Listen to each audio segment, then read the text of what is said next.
Bonjour à tous, aujourd'hui je vais vous expliquer comment immigrer au Canada grâce au programme EIC et quels sont les différents permis de travail qui existent. Donc premièrement, je tiens à dire que je ne travaille pas au gouvernement, je ne suis pas qualifiée dans l'immigration, je vais juste vous parler de mon expérience, de ce que je sais parce que je l'ai fait en fait, et des autres permis que je connais parce que je me suis pas mal renseignée dessus.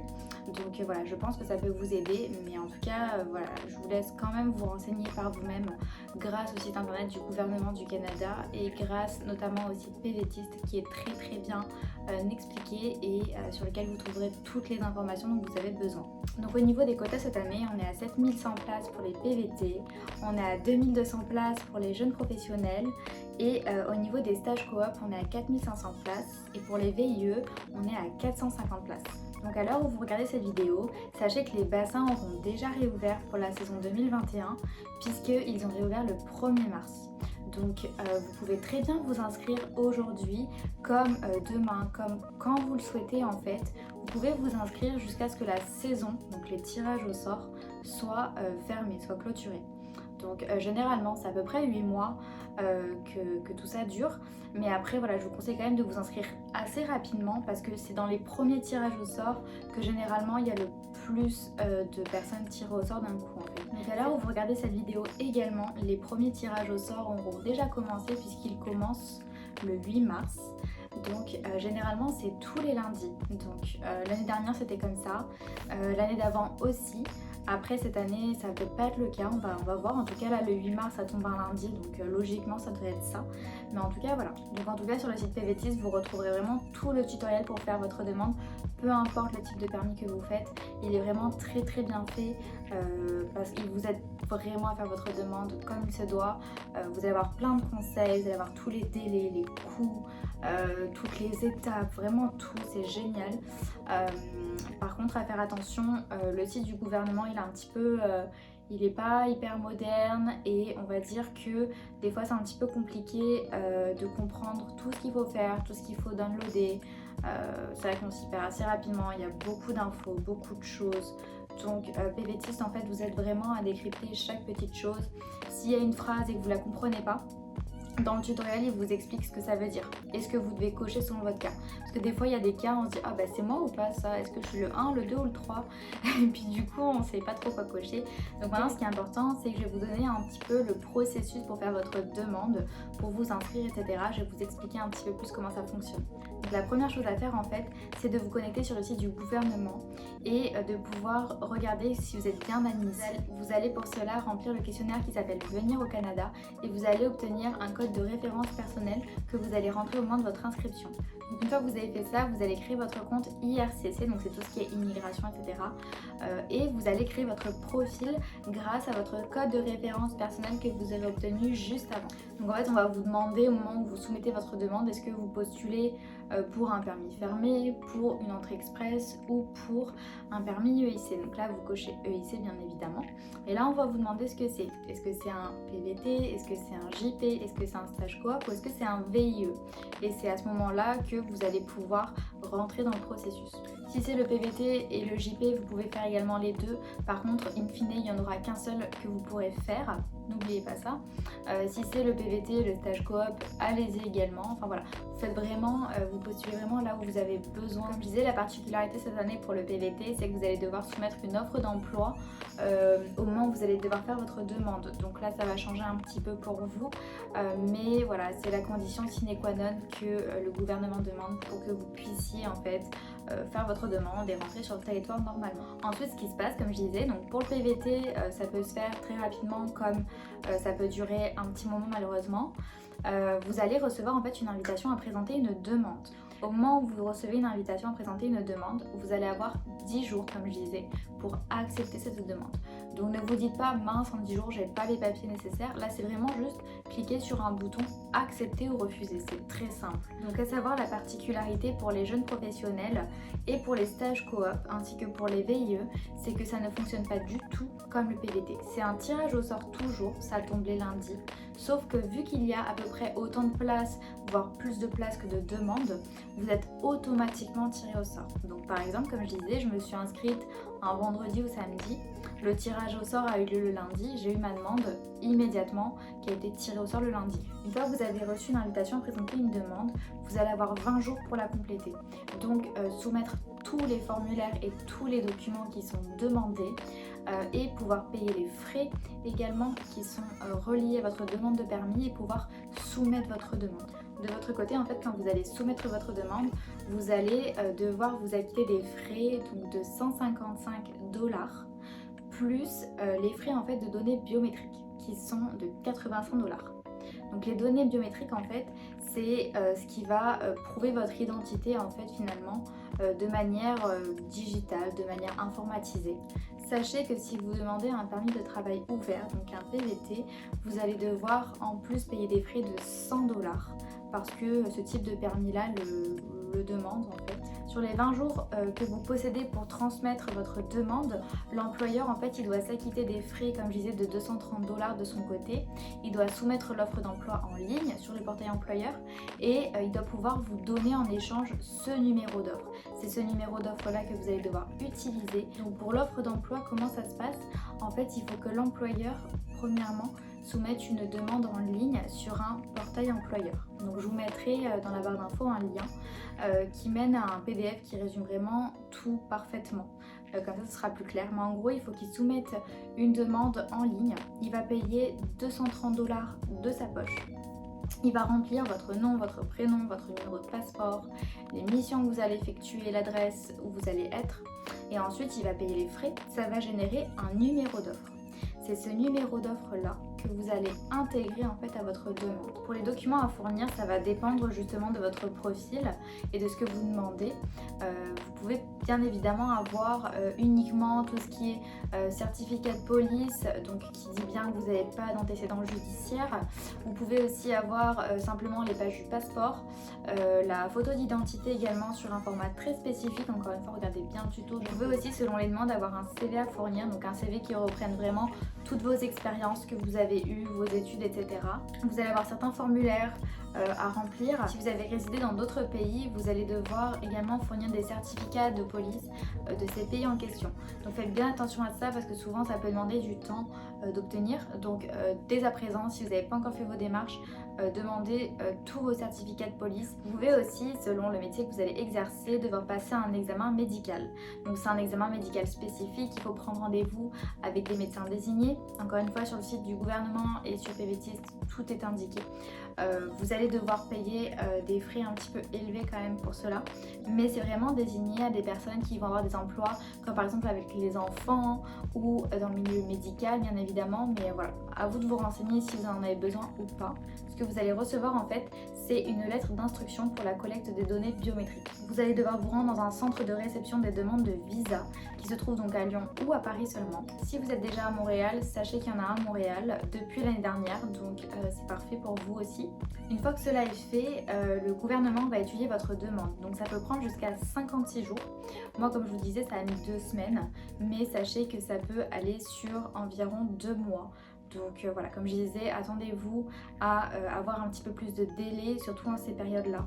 Vous pouvez aussi avoir un refus, soit parce que votre demande n'est pas complète, soit parce que vous devez fournir de nouveaux documents, soit parce que vous n'êtes pas éligible. Et c'est là en fait que vous allez normalement recevoir votre lettre d'introduction. Donc c'est le papier qui va vous permettre de changer votre permis de travail à l'arrivée au Canada. Donc cette lettre d'introduction, elle est très importante.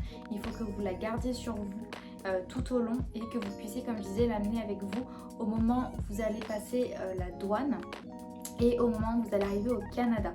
C'est un petit peu un échange en fait contre votre permis de travail. Et après ça, bien évidemment, il ne reste plus qu'à faire tous vos préparatifs administratifs, vos valises et surtout de bien rassembler tous vos documents dont vous aurez besoin, de pouvoir être en connaissance de toutes les nouvelles mesures liées au Covid pour pouvoir arriver sereinement au Canada et pouvoir voilà, commencer votre vie, on va dire votre nouvelle vie du bon pied. Vous aurez besoin en fait d'avoir avec vous une preuve comme quoi vous avez bien un logement sur place qui vous attend, votre offre d'emploi comme je vous disais, vos tests PCR, tous les nouveaux documents de voyage que le gouvernement demande, donc que ce soit la France ou le Canada, votre passeport en cours de validité.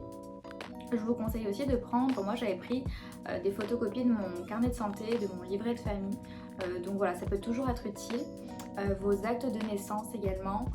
Moi j'avais imprimé aussi tous les papiers que j'avais utilisés pour créer ma demande en ligne et pour m'inscrire.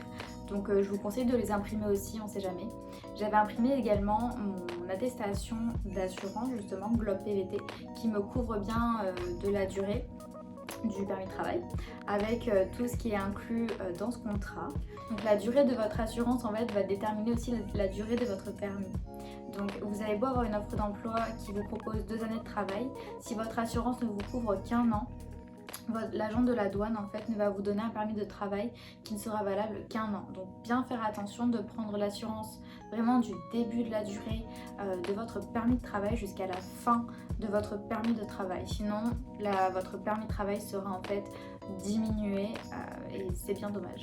Donc par exemple moi je suis passée avec Globe PVT, donc c'est l'une des options qui est offerte. Elle me convient très bien, il y a beaucoup de garanties. Il y a 3 choses qu'il faut qu'elle contienne. Il me semble que c'est le rapatriement, l'hospitalisation et il y en a une 3e, je vous mettrai tout ça. Mais en tout cas, voilà, il faut vraiment faire attention à tous ces points. Globe PVT prend tous ces points en compte, donc c'est parfait. Il y en a d'autres, hein, bien évidemment, mais moi c'est celle que j'ai prise en tout cas, elle me convient très bien. Une fois que vous avez votre permis de travail en main, donc quand on vous le donnera à la douane canadienne en fait, faites bien des photocopies, des photos, tout ce que vous pouvez. Eux ils vont vous l'accrocher dans votre passeport en fait, mais voilà, faites vraiment des photocopies dès que vous pouvez, c'est vraiment très important. Et notez votre numéro de permis, pareil dans votre note. Il faut vraiment que vous le gardiez avec vous. Donc pour vous donner une idée des délais selon mon parcours, j'avais fait ma demande en fait, je me suis inscrite dans le bassin le 7 février 2020, donc l'année dernière.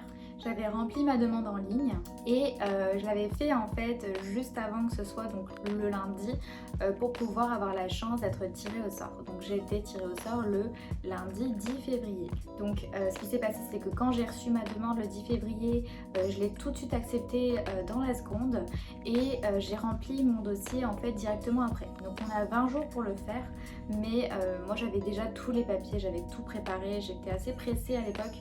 Donc voilà, donc j'avais tout prêt, j'ai tout téléchargé, tout downloadé.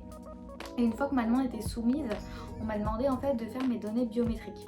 Donc je me suis empressée de prendre un rendez-vous en ligne directement à Montréal. Biométrique, j'ai eu de la chance, je crois que le lendemain ou le surlendemain, j'ai eu un rendez-vous directement.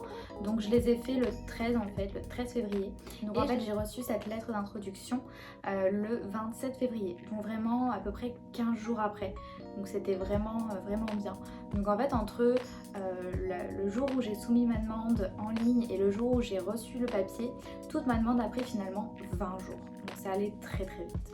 Donc je vous mettrai en barre d'infos sur le site PVTiste, ils ont un calendrier en fait de la durée des demandes moyennes de toutes les personnes inscrites. Donc ça peut vous donner un petit peu une idée selon les années, selon le type de permis, le temps que ça prend. Généralement, une fois que vous envoyez vos données biométriques, le gouvernement estime que vous devriez avoir une réponse à peu près maximum sous 2 mois pour recevoir cette lettre d'introduction. Moi, comme je vous disais, je l'ai reçue en 2 semaines, c'était parfait. Mais ça peut mettre aussi jusqu'à 2 mois. Allez voir régulièrement le temps de traitement des demandes. Je vous mettrai aussi le lien du gouvernement sur lequel vous pouvez regarder où en est votre demande et surtout les délais de traitement qui sont valables en ce moment à l'heure où vous en avez besoin en fait. Je vous conseille en fait de bien noter votre numéro d'identification client que vous allez recevoir, votre numéro de demande, votre numéro de passeport, votre numéro d'AVE, tout ce qui est vraiment très important sur une petite note que vous aurez toujours avec vous et surtout de bien noter vos identifiants qui vous servent à vous connecter sur le site pour suivre votre demande, donc votre clé GC finalement, c'est-à-dire identifiant, mot de passe. Retenez bien toutes ces informations-là, vous en aurez vraiment besoin tout au long du processus jusqu'à ce que vous ayez le permis en main. Il faut faire vraiment très attention quand on fait sa demande en ligne parce que en fait ce qui se passe c'est que souvent vous pouvez recevoir une invitation et ça part dans vos spams. Donc c'est quelque chose qui a été maintes fois relevé sur les groupes Facebook ou même par PVTiste, c'est de vraiment regarder ses spams. Ce qui s'est passé à l'époque en fait c'est que j'ai fait une demande de PVT et que j'ai été invitée à présenter une demande. Donc en gros j'ai été tirée au sort et en fait j'ai pas vu ce mail qui est parti dans mes spams. Et en fait je l'ai ouvert peut-être 14 jours après. Donc voilà, j'ai été vraiment dégoûtée ce jour-là parce que honnêtement ça aurait été tellement parfait. En fait on peut travailler pour autant d'employeurs qu'on le veut, on peut voyager dans toutes les régions qu'on veut aussi, c'est vraiment le meilleur quoi. Donc voilà, j'ai fait un autre type de demande par la suite, donc c'est pas très grave, mais sachez en tout cas que voilà, il faut vraiment vérifier vos spams et de vous connecter assez régulièrement. L'autre chose que je conseille aussi pour pas que ça passe dans les spams, c'est que donc l'expéditeur qui vous envoie chaque fois des mises à jour sur votre statut, votre profil, etc. c'est le do not reply @cic.gc, je crois, quelque chose comme ça. Mettez-le directement en favori et faites un espèce de clic droit pour l'ajouter à vos contacts en fait, et pour ne surtout pas les faire passer en indésirable. Moi j'ai fait ça et du coup maintenant chaque fois que j'ai une mise à jour sur quelque chose, ça s'affiche en avant-première VIP dans mon espace. Donc voilà, je vous conseille de faire la même chose. Ce que je vous conseille c'est de suivre tous les groupes en fait, que ce soit donc si vous allez à Montréal, Jeunes Français à Montréal, si vous allez à Vancouver, Calgary ou Toronto, Jeunes Français dans la ville de votre choix. Vous avez aussi le groupe PVTiste, vous avez aussi le groupe, je sais plus, il y en a pas mal, mais je vous les mettrai en barre d'infos aussi. Hyper intéressant pour suivre toutes les actus, pour poser vos questions. N'hésitez pas à utiliser d'ailleurs la petite loupe pour pouvoir rechercher des sujets qui vous intéressent et surtout poser vos questions à la communauté. Généralement les gens vont vous répondre assez rapidement. Il y a aussi la newsletter PVTiste, abonnez-vous parce qu'ils vont vous donner tous les conseils, toutes les mises à jour, surtout par rapport au Covid. Ils vont vous donner vraiment pas mal d'éléments pour tout ce qui est justement PVT, etc. ou selon le type de permis que vous voulez faire. Donc vraiment intéressant aussi. Sur le site de PVTiste, vous pouvez également vous créer un profil sur lequel vous allez avoir accès à tous les forums en fait, pour poser vos questions, avoir des renseignements. Attention pour tout ce qui est formulaire, donc encore une fois, vous trouverez tout ce qu'il faut sur le site PVTiste à ce niveau-là, mais vous n'allez pas pouvoir les ouvrir et les remplir sur votre ordinateur. Il faudra absolument télécharger Adobe Reader, sinon vous aurez un message d'erreur. Et vous allez pouvoir remplir vos formulaires une fois que vous aurez téléchargé l'application normalement. Vous validerez bien vos formulaires à la fin et ça va vous générer des espèces de QR codes. Après il faudra bien réenregistrer les documents sous format PDF et les transmettre à votre demande. Pour tout ce qui est signature, ne vous inquiétez pas, vous n'allez pas pouvoir signer tous les formulaires et tous les documents. Ne vous embêtez pas à tout imprimer et à tout transférer. Vous allez pouvoir finalement tout uploader en fait et signer votre demande à la fin. Donc voilà, ce sera vraiment au moment de valider votre demande complète que votre signature électronique fera foi en fait de votre demande complète. Donc je vous ferai une autre vidéo bien entendu pour vous expliquer un petit peu comment ça se passe l'arrivée au Canada, ce que vous devez savoir, les démarches que vous devez faire. Je vais également vous parler des démarches à faire avant d'arriver puisque c'est important de s'y prendre à l'avance bien évidemment, et de toutes ces petites choses en fait qu'il va falloir que vous fassiez sur les premières semaines de votre arrivée. En tout cas, sachez que c'est vraiment un processus qui est assez stressant, qui prend du temps, qui demande quand même beaucoup d'investissement de votre part, beaucoup de recherche.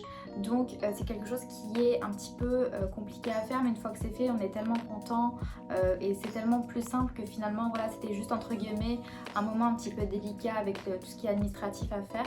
Et puis voilà, après c'est vrai que c'est assez rapide quand on a sa lettre d'introduction. Ça y est, en fait on peut venir sur le territoire canadien, on est légal. Donc voilà, c'est juste un petit peu beaucoup de papier même. Mais une fois que c'est fait, on est vraiment ravis. Donc voilà, écoutez, c'est tout pour cette vidéo. J'espère qu'elle vous aura plu, qu'elle vous aura aidé à pouvoir faire votre demande si vous voulez partir avec le programme EIC. Bien évidemment, il existe bien d'autres types de permis de travail, fermés ou ouverts. Ça va dépendre de ce que vous voulez, de est-ce que vous venez avec quelqu'un, avec votre famille, du domaine dans lequel vous travaillez aussi. Vous avez aussi plein de choses qui vous permettent d'immigrer directement au Canada, mais c'est assez spécifique encore une fois et ça coûte beaucoup plus cher. Si vous avez des questions, n'hésitez pas à me les poser en commentaire, dans la mesure du raisonnable on va dire, parce qu'encore une fois je ne travaille pas du tout pour l'immigration. Je vous ai dit vraiment à peu près tout ce que je savais selon mon expérience, selon ce que j'ai fait. Si c'est des questions par rapport à la manière dont j'ai fait les choses, je vais vous aider. Si c'est des questions plus techniques, malheureusement je n'aurai pas la réponse pour vous, mais comme je disais, voilà, le site du gouvernement et le site PVTIS vont vous aider beaucoup plus que les compétences que je vais avoir là-dessus. Si vous avez des sujets que vous avez en tête et que j'ai pas abordé, n'hésitez pas non plus à me les mettre en commentaire et je regarderai un petit peu ce que je peux faire là-dessus.